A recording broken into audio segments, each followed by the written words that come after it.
2월 28일 금요일 금요 기도회를 시작하도록 하겠습니다.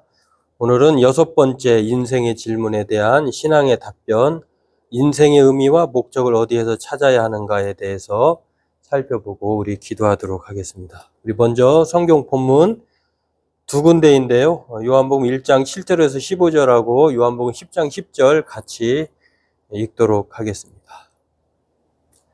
요한복음 1장 9절부터 읽도록 하겠습니다. 참빛 곧 세상에 와서 각 사람에게 비추는 빛이 있었나니 그가 세상에 계셨으며 세상은 그로 말미암아 지은 바 되었으되 세상이 그를 알지 못하였고 자기 땅에 오매 자기 백성이 영접하지 아니하였으나 영접하는 자 곧 그 이름을 믿는 자들에게는 하나님의 자녀가 되는 권세를 주셨으니 이는 혈통으로나 육정으로나 사람의 뜻으로 나지 아니하고 오직 하나님께로부터 난 자들이니라. 말씀이 육신이 되어 우리 가운데 거하심에 우리가 그의 영광을 보니 아버지의 독생자의 영광이요 은혜와 진리가 충만하더라. 요한복음 10장 10절 한 절 더 읽겠습니다. 도둑이 오는 것은 도둑질하고 죽이고 멸망시키려는 것뿐이요 내가 온 것은 양으로 생명을 얻게 하고 더 풍성히 얻게 하려는 것이라. 네, 오늘은 우리 인생의 의미와 목적, 왜 태어나고 살고 있는지 그 목적에 대한 것이고요. 또 우리는 무엇을 위해 의미 있는 삶을 살아야 하는가, 어떻게 살아야 하는가에 대한 목적과 인생의 목적과 의미에 관한 질문이고요. 그에 대한 세속적인 대답과 또 성경의 대답이 어떻게 말하고 있는지를 살펴보고 우리 인생의 이 근본적인 이 질문에 대해서 살펴보고 기도하도록 하겠습니다. 인생의 목적과 의미에 대한 질문을 하게 되면 잘못되었다고 또 묻는 사람도 있다고 합니다. 예를 들어서 이제 철학자 토마스 네이글이라고 하는 사람은요. 이 모든 것은 무엇을 의미하는가라고 하는 책에서 그 의미가 질문하는 것, 인생의 목적 그리고 인생의 의미를 질문하는 것 자체가 무의미하다. 마지막은 결국 무덤인데 그거 생각해 볼 필요가 있느냐라고 하면서 삶의 궁극적 의미 같은 것을 찾으려고 하지 말라라고 말을 합니다. 왜 그렇게 살기도 힘든데 그런 질문과 고뇌 속에서 스스로를 괴롭게 하느냐라고 말하면서요. 그냥 이 순간 그때그때 최대한 즐겁게 순간순간 사는 것이 좋은 것이다라고 이렇게 말을 하고 있다고 합니다. 이 네이글이라고 한 토마스 네이글처럼 인생의 목적과 의미를 생각하지 않고 그냥 주어진 현실에 대해서 최대한 잘 산다라고 하는 것은요. 어떤 사고방식이냐면 인생이 그냥 요람에서 무덤까지 이렇게 생각할 수가 있습니다. 그런데 이 질문에 대한 대답이 좀 맞지 않는 것은 사람들은 그렇게 말하면서도 또 여전히 왜 살지? 라고 하는 생각을 안 하지 않는다라고 하는 것입니다. 내 삶의 의미는 무엇이지? 생각을 하지 않을 수 없다는 것입니다. 그래서 예를 들면 사하라 사막 남쪽 아프리카인 같은 경우는요, 약 89% 그리고 아시아인은 76%가 이 질문에 대해서 가끔 또는 그 의미와 목적을 생각한다고 합니다. 그러니까 사실은 인생의 의미와 목적과 의미를 생각하지 말라라고 하는 이 질문은 소수에 불과하고 사람들이라고 하면은 내가 왜 살지? 또 어떻게 살아야지? 라고 하는 것을 생각하지 않을 수 없다라고 하는 것입니다. 그러한 면에서 오늘 이 질문에 대한 인생의 질문에 대한 신앙의 답변을 우리가 하나하나 살펴보도록 하겠습니다. 먼저 인생의 목적과 의미에 대해서 세속사회, 성경적인 사람들이 아닌 성경의 세계가 아닌 세속사회는 일반적으로 어떻게 말하고 있는가를 먼저 보면은요, 이 목적과 의미가 없기 때문에 각자 알아서 그 목적과 의미를 발견하면 된다라고 하는 것입니다. 그래서 어떤 사람은 각자 자기의 삶의 목적을 돈에 두는 사람, 어떤 사람은 인생의 가치관을 이 땅에 두는 사람, 또 어떤 사람은 쾌락에 두는 사람, 어떤 사람은 자기의 그 이름 석자에 두고 사는 사람, 그렇게 의미와 목적과 의미를 저마다 각자 그렇게 부여하면서 산다고 하는 것입니다. 김영석 교수님이 고독이라고 하는 이름병에 대해서요, 이 세속적인 사람들의 인생관, 또 목적과 의미에 대해서 잘 말해주는 그 이야기를 소개한 게 있는데요. 이런 것입니다. 어느 교수가 급하게 뛰어가는 청년을 붙잡습니다. 그리고 교수가 물어봅니다. 자네가 지금 어디로 가는가? 학생이 대답합니다. 오후에 수업 발표해야 할 것이 있어서 준비하려고 도서관에 갑니다. 교수님이 다시 묻습니다. 그렇군. 오후 수업 이후에는 뭐 할 건가? 학생이 저녁에 여자친구와 만나기로 했습니다. 그 다음엔 과제를 하고 자야지요? 교수님이 다시 묻습니다. 그 다음 날은 무엇 하나? 학생이 다시 대답합니다. 다시 학교 와서 공부해야지요? 교수님이 다시 묻습니다. 그렇게 공부하고 졸업하면 무엇을 하나? 이렇게 얘기를 주고받는 것입니다. 학생, 직장을 갖고 결혼해야죠. 교수님, 직장을 갖고 결혼한 다음은 무엇을 할 것인가? 학생은 대답합니다.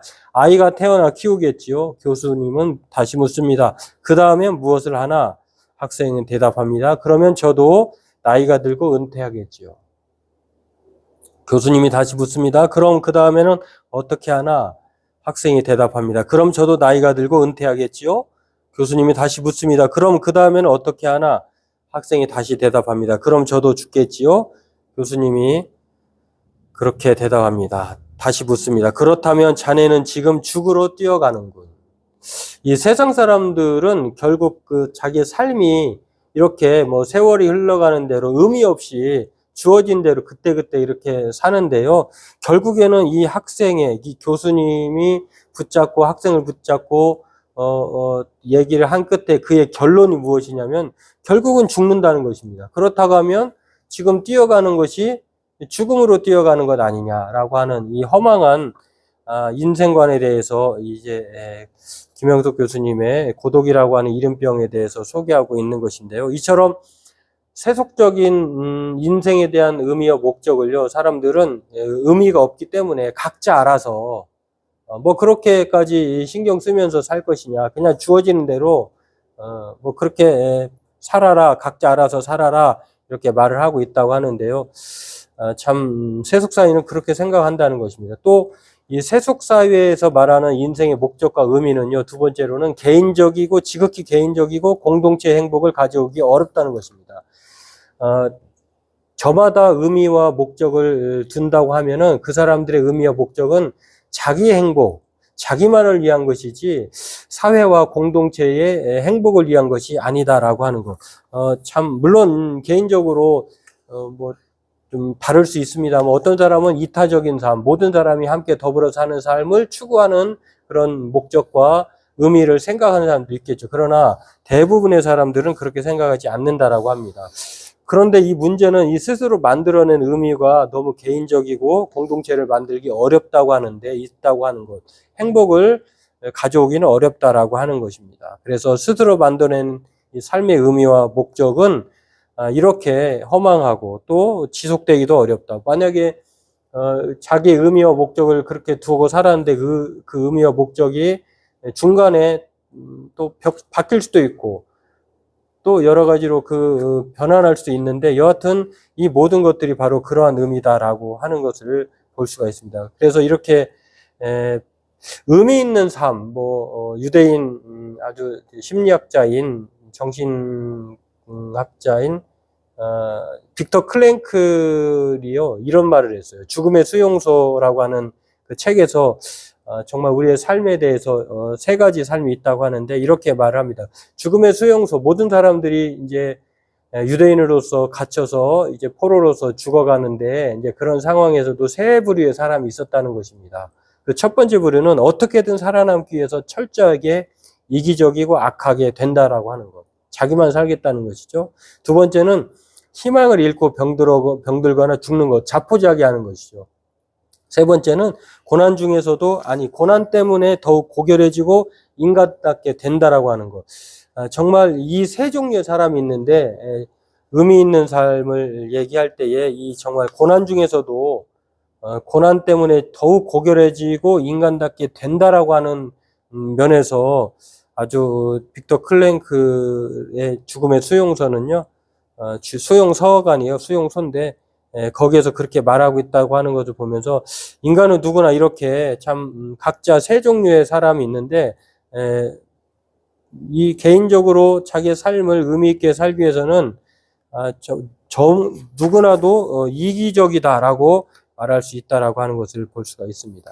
그렇습니다. 오늘 저와 여러분들도요, 이 세상 사람들은 그렇게 말을 한다고 하는 것, 인생의 의미와 목적을 뭘 생각하느냐, 그 인생의 의미와 목적이 뭐가 중요하느냐라고 하지만 또 그렇게 인생의 의미와 목적을 생각하는 사람들도 지극히 개인적이고 이기적이다, 공동체 행복을 가져오지 못한다라고 하는 것을 생각해 보면서 아까 맨 마지막에 세 번째 빅터 클랭클이 말한 이 세 번째의 사람들, 반응을 보인 사람들은요, 이 사람들이야말로 삶의 의미와 목적을 가진 사람들이었다라고 말하고 있다라고 하는 것입니다. 저와 여러분들도 세상 사람들처럼 세상 사람들은 그렇게 의미와 목적을 그렇게 각자 살고 있구나라고 하는 것들을 생각해 보면서 정말 그렇게 살아가고 있는 사람들이 정말로 행복한가?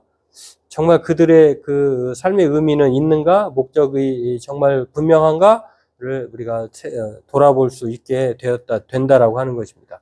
세상 사람들이 이렇게 삶의 의미와 목적을요, 각자 저마다 자기 각자에게 각자가 만들어서 살아가고 있다고 하는 것. 그러나 그것은 영원하지도 지속적이도 공동체 행복을 위한 것도 아니라 오로지 자기만을 위한 것이다라고 하는 것을 알 수가 있습니다. 그렇다고 하면 인생의 목적과 의미를 기독교, 성경은 뭐라고 말할까요?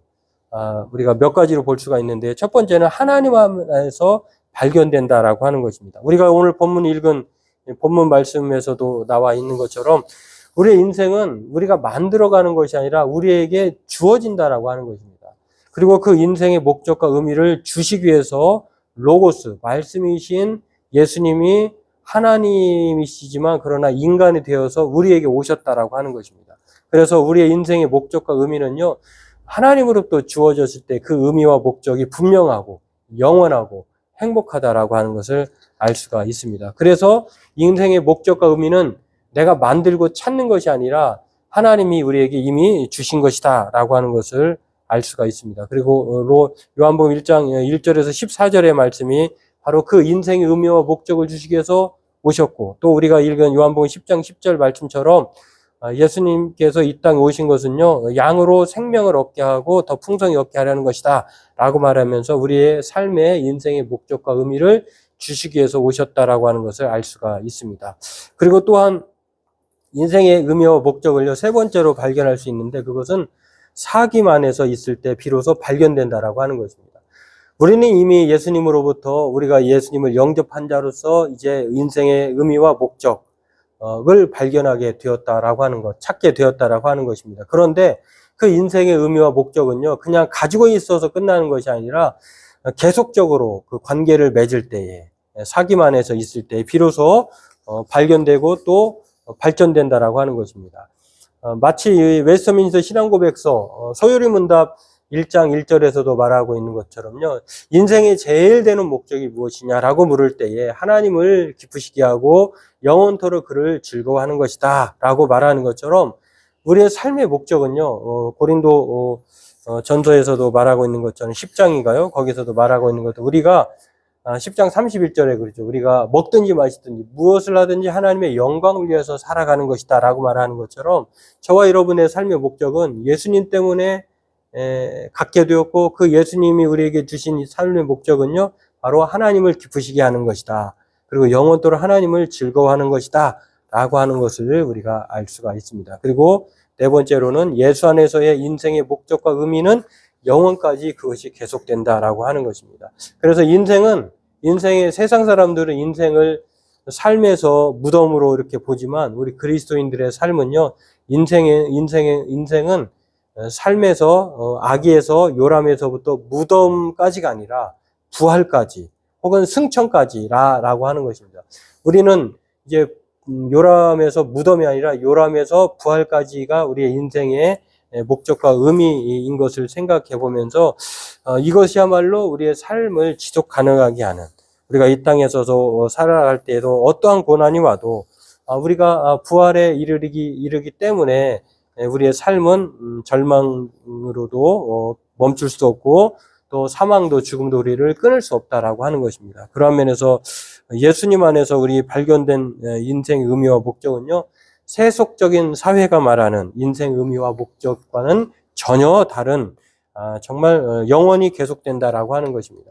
그래서 이것은 또한 우리의 삶이 부활에 이르기 때문에 사람이 한 번 죽는 것은 정한 이치지만 그 이후에는 심판이 있다고 하는 것을 생각해 보면서 우리는 결코 예수님이 우리에게 주신 삶의 의미와 목적을 생각해 보면 나의 단지 쾌락이나 인생의 목적을 위해서 사는 것이 아니기 때문에 우리의 삶이 바로 바울이 예수님이 이 땅에 오셔서 자기의 몸을 바쳐서 많은 사람들을, 온 세상 사람들을 구원하기 위해서 자신의 삶을 바쳤던 것처럼 우리가 바로 인생의 의미와 목적대로 살게 되면은 나의 행복뿐만 아니라 모든 사람들의 행복을 위해서 살게 된다라고 하는 것입니다. 오늘 저와 여러분들도요, 예수님을 만난 제자들이 그전에는 단지 그냥 고기 잡는 어부, 한 직장인의 직장인에 불과했지만 그러나 예수님의 부름에 순종했을 때에 자신은 물론이거니와 자신을 비롯해서 모든 사람들에게 영원한 행복을 갖게 하였다라고 하는 것입니다. 그래서 오늘 제자들도 부르심의 목적을 알고 그 이후에 자신의 인생을 그 예수님 안에서 발견하고 또 예수님 안에서 사귐을 통해서 살아갔을 때 많은 사람들에게 행복과 또 복음과 또 기쁨 소식과 인생의 의미와 목적을 알게 되었던 것처럼 오늘 저와 여러분도 우리의 삶의 목적과 의미는 예수님 안에서 발견되고 또 예수님 안에서 그 의미와 목적을 영원까지 부활에 이르기까지 잡은 걸로 생각하지가 않고 계속해서 잡으려고 계속해서 우리가 그렇게 살아가야 할 줄로 압니다. 오늘 저와 여러분들도 이것을 기억하고요. 우리의 인생의 목적과 의미는 개인적으로 자기가 만드는 것이 아니라 하나님이 우리에게 주신 예수님 안에서 주신 인생의 의미와 목적이 있다라고 하는 것. 그리고 인생의 그 의미와 목적대로 살아갈 때에 나의 행복은 물론이거니와 모든 사람들이 행복해질 수 있다라고 하는 것을 생각하면서 오늘 저와 여러분들도 이렇게 기도하기를 원합니다. 인생의 목적과 의미를 예수 안에서 찾게 해달라고, 그리고 인생의 목적과 의미를 쫓아서 바울처럼 잡은 것으로 끝나는 것이 아니라 잡으려고 계속해서 예수 안에서 그 의미와 목적을 쫓아 살게 해달라고 우리 각자 그렇게 기도하도록 하겠습니다. 기도하겠습니다.